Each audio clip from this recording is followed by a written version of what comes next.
उसके बाद ऐसा लगता है कि आप हमारे फैमिली मेंबर बन गए हैं और हम आपको निवेदन करेंगे कि आप ऐसे ही हमेशा हमारे प्रोग्राम्स में आते रहें। और हम सभी का एम यही है कि सभी को परमात्मा के साथ जोड़ना। तो आप भी वही कार्य कर रहे हैं, हम भी वही कार्य कर रहे हैं, तो हम साथ मिलकर के वो सेवा करेंगे तो बहुत अच्छी तरह से हो जाएगा। तो अभी हम कंठानंद स्वामी जी से रिक्वेस्ट करते हैं कि वो प्रोग्राम की शुभकामनाएं दें।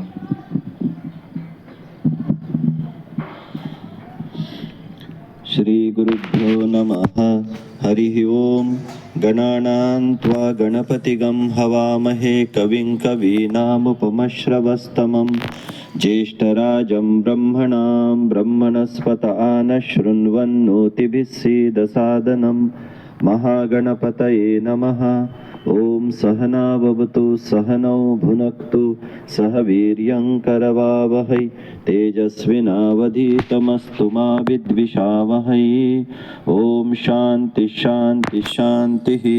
ओम असतो मा सद्गमय तमसो मा ज्योतिर्गमय मृत्योर्मा मृतंगमय।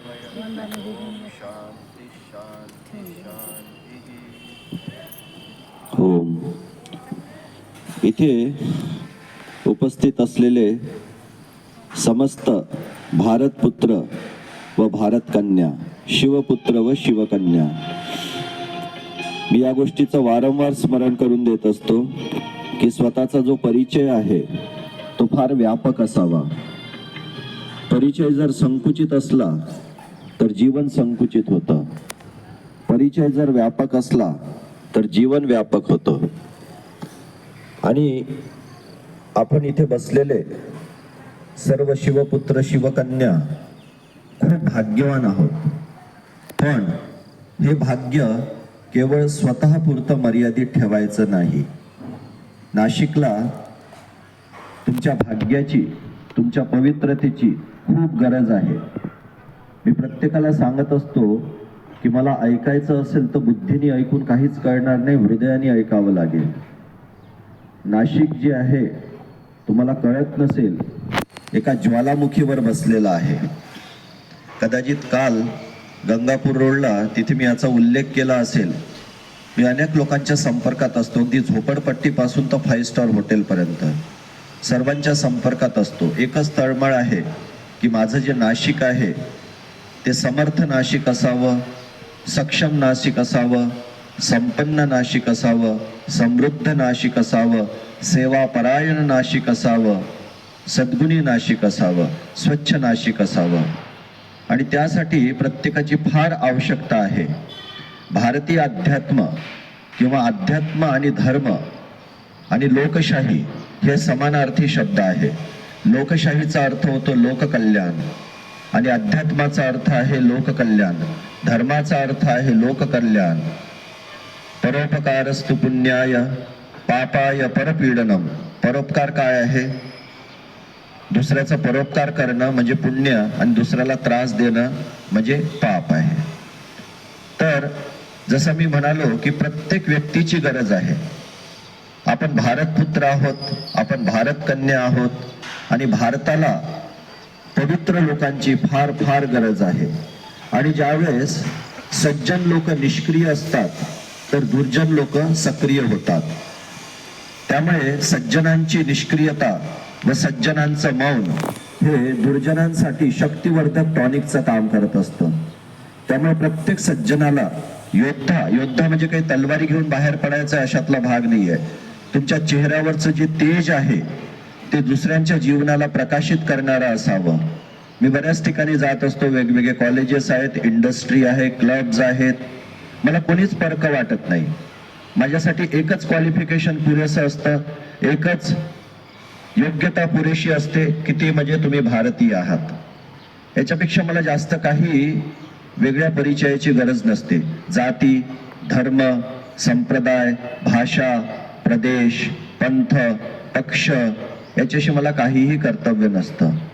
कारण की प्रत्येकाला भगवंतानी या पृथ्वीवर पाठवलेलं आहे, तर नक्कीच काही त्याचं कार्य आहे। आणि तुम्ही सर्व, आपण इथे सर्व बसलेलो अवतारी पुरुष आहोत। कारण की आपल्याला आतमध्ये त्या भगवंताचा वास जाणवतो. तुम्हाला वाटेल की स्वामी श्रीकंठानंद काही भावुक होऊन बोलतायत, फक्त भावनेच्या भरात बोलतायत, अशातला भाग नाहीये. भागवतामध्ये उल्लेख आहे असंख्येय अवताराहा. आपल्याला फक्त 10 अवतारांचीच माहिती आहे, पण भगवंतांनी सांगितलं अवतार हे असंख्य आहे. त्यामुळे प्रत्येकाने हे लक्षात ठेवायचं, नाशिकचा उद्धार करण्यासाठी, नाशिकला देवभूमी नाशिक म्हणून पुनर्स्थापित करण्यासाठी आपलं या भूतलावर आगमन झालेलं आहे. भविष्यात टाळ्या वाजवसं वाटतंय, तुम्ही मोकळे मनाने टाळ्या वाजवा. चांगल्या गोष्टींसाठी टाळ्या वाजवल्याच पाहिजे. चांगल्या गोष्टीला चांगलं म्हणता आलं पाहिजे. समाजामध्ये काही वाईट घडत असेल तर कान पण पकडता आला पाहिजे. सांगायचं, मोकळेपणाने सांगायचं. डेमोक्रेसी आहे, लोकशाही आहे. आपण संविधान हे स्वतःला अर्पण केलेलं आहे आणि संविधान याचा वापर कसा करावा हे सज्जनांनी दुर्जनांना शिकवणं गरजेचं आहे. आपली भविष्यात वारंवार भेट होत राहील. लहानपणापासून माझ्यामध्ये परकेपणाचा भाव कधीच आलेला नाहीये. मला सगळे आपलेच वाटतं. त्यामुळे कुठेही जातो बेधडकपणे जातो. सारी भूमी गोपाल की. म्हणजे कोणतंही ऑफिस असो, गव्हर्नमेंट ऑफिस असो, शाळा असो, जास्तीत जास्त काय होईल, थोडा अपमान होईल, त्याने काय फरक पडतो. सुख दुःखे समय कृत्वा लाभा लाभो जया जयो.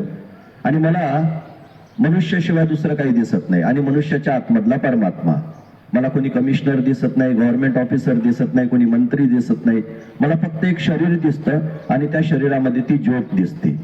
त्यामुळे जसं मी म्हणालो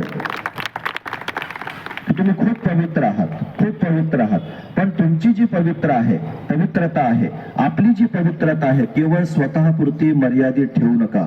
गुरु गोविंद सिंग म्हणतात, 1.25 लाख से एक लढाऊ, गुरु गोविंद सिंग नाम कहाऊ. आज धनत्रयोदशी आहे, प्रकाशाचा उत्सव आहे.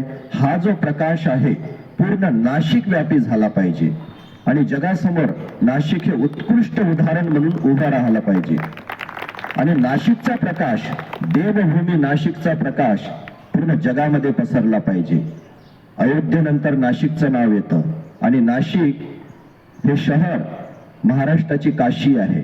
त्यामुळे ते आपलं कर्तव्य आहे की नाशिकमध्ये जर दैत्यांचा उदय होत असेल तर दैत्यांचा नाश करणं हे आपलं काम आहे. नाहीतर भगवंतरी विचारेल की बाळा, मी तुला या पृथ्वीवर पाठवलं होतं, नाशिकमध्ये पाठवलं होतं, तुला प्रकाश घेऊन पाठवलं होतं, त्या प्रकाशाने तू काय केला?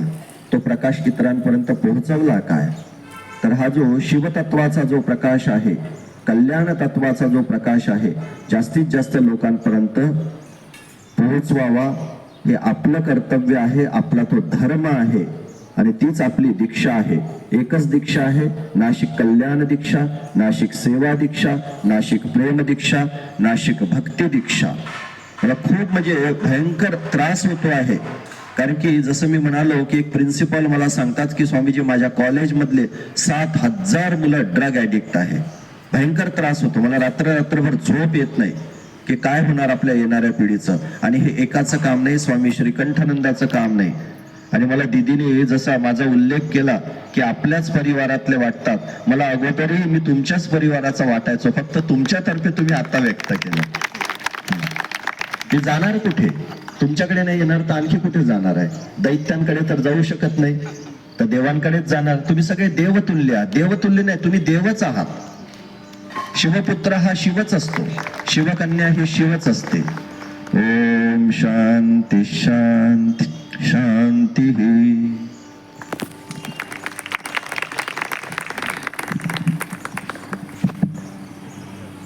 धन्यवाद स्वामी जी.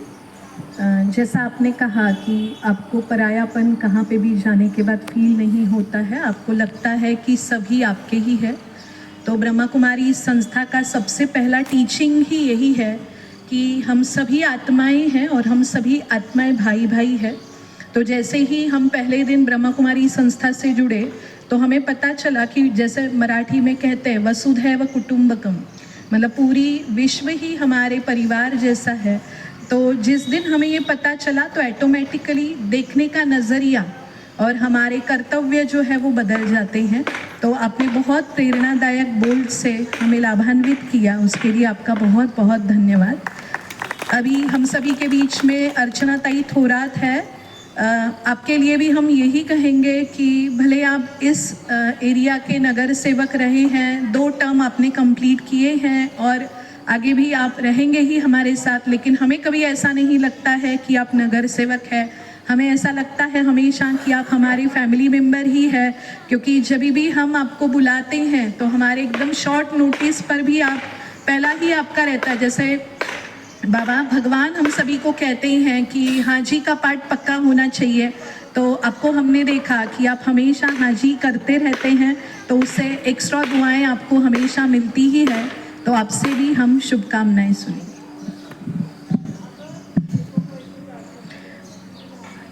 परम शांती. सर्वांना दीपावलीच्या खूप खूप शुभेच्छा.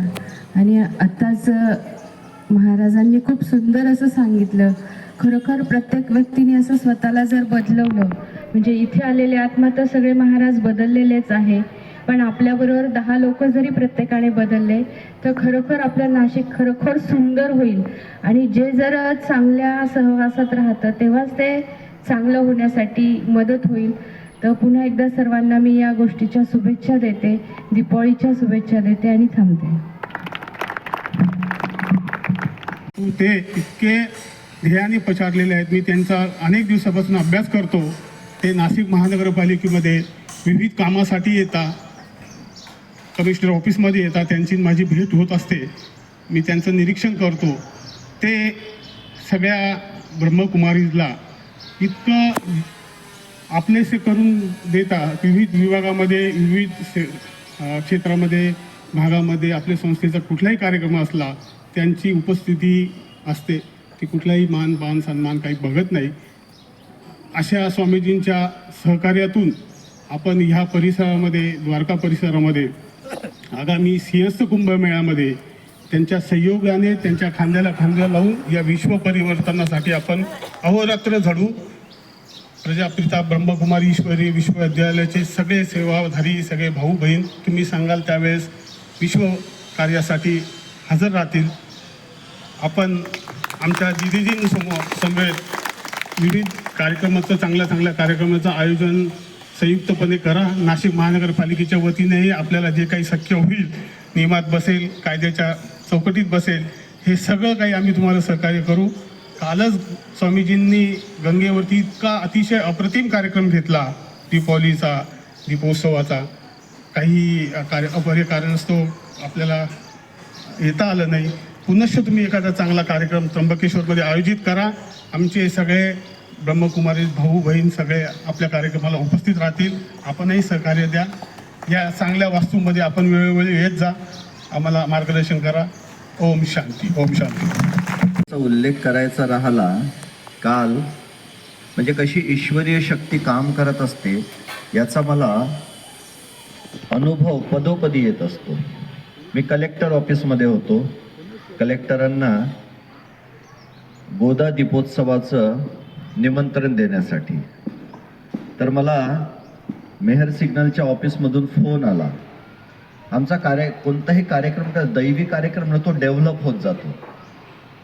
जो दैवी कार्यक्रम असतो तो सुगम संगीताचा कार्यक्रम नसतो. सुगम संगीत म्हणजे कसं 3 मिनिटामध्ये गाणं संपलं, पण मैफिल कशी असते ती रंगत जाते. एक एक विचार त्याच्यामध्ये समाविष्ट होतो आणि एक एक सूर लागतो. म्हणजे सायंकाळी जर 9 वाजता मैफिल सुरू झाली तर ती सकाळी 4 वाजेपर्यंत पण चालते. त्याच्यामध्ये आलाप असतो, हळूहळू ते पुढे जातं, नंतर मग शेवटी ज्या ताना असतात. तर मला ऑफिसमधून फोन आला की स्वामीजी आपला कार्यक्रम खूप चांगला रंगत चाललेला आहे, पण आपल्या कार्यक्रमामध्ये दीपोत्सवामध्ये अयोध्येच्या धर्तीवर आपण हा कार्यक्रम करतो आहोत, तर आपल्याला राम, लक्ष्मण, सीता आणि हनुमान यांची जर झाकी मिळाली तर. बघा देवाची माझ्यावर कशी कृपा. मी बॉलिवूडचे काही लोकही मागवू शकलो असतो, पण देवाने म्हटलं की नाही. रामकृष्ण परमहंस म्हणायचे की जो एक्सपर्ट डान्सर असतो ना त्याचा पाय कधी बेताल पडत नाही, आणि जो ईश्वराच्या हातात असतो त्याचाही पाय कधी बेताल पडत नाही. आणि देव मला नेहमी बेस्ट देत असतो. तर मी विचार करायला लागलो. माझ्या डोळ्यासमोर तिथेच उभे होते बाळासाहेब सोनवणे. ते आले होते कलेक्टरांना ब्रह्मकुमारीचा जो कार्यक्रम होता त्या कार्यक्रमाचं निमंत्रण द्यायला होतं. लगेच मी त्यांच्याकडे बघितलं. मला राजीव नगरचा तो प्रसंग आठवला. तिथे वीणा दीदींनी काही झाकी लावल्या होत्या. म्हटलं अरे कुठे जायचं, म्हणजे तुझे आहे तुझं पाशी परी जागा चुकलाशी, इथेच तर आहे. मी त्यांना म्हटलं की मला राम लक्ष्मण सीता हनुमान द्याल का, असं नाही म्हटलं, मला पाहिजे म्हटलं, पाहिजे, बघू करू नाही. लगेच आम्ही ऑफिसमध्ये गेलो. ऑफिसमधून वीणा दीदींना फोन केला. वीणा दीदी म्हणाला की सायंकाळी 8 वाजेपर्यंत सांगते. मला ते राहवलं नाही, मला पाहिजे. मी त्यांना म्हटलं की मला पाहिजे म्हटलं. हां, तुम्हाला काय करायचं ते करा, पण मला पाहिजे. लगेच पूनम दीदींना फोन केला. हां, तिकडूनही होकार आला. आणि काल गोदा दीपोत्सव हा ब्रह्मकुमारी शिवाय संपन्न झालाच नसता. बघा कितीही मोठी मूर्ती तयार केली, पण त्या मूर्तीमध्ये, ती मूर्ती फक्त ते पाषाण असतं, ती मूर्ती जी असते ती मातीची असते, पण त्या मूर्तीमध्ये जेव्हापर्यंत प्राणप्रतिष्ठा होत नाही त्या मूर्तीला काहीही किंमत नसते. तर मला असं खूप चांगल्या रीतीने तो जाणवता आहे की आपण अभिन्नपणे हे कार्य करतो आहोत. दिलीप भाईंनी खूप सुंदर रीतीने सांगितलं, कारण की ते इतक्या लोकांना भेटतात, त्यांना कळतं की कोण मनुष्य कसा आहे. कारण की इथे राहणारे लोक ना, त्यांच्या नजरा खूप तीक्ष्ण असतात. मला पोलीस डिपार्टमेंटमधून खूप चांगलं सहकार्य मिळालं. हा सगळा जो कार्यक्रम आहे विश्व कल्याणाचं, जे काही व्रत घेतलेलं आहे मी, पण सुरुवात नाशिक कल्याणापासून केलेली आहे.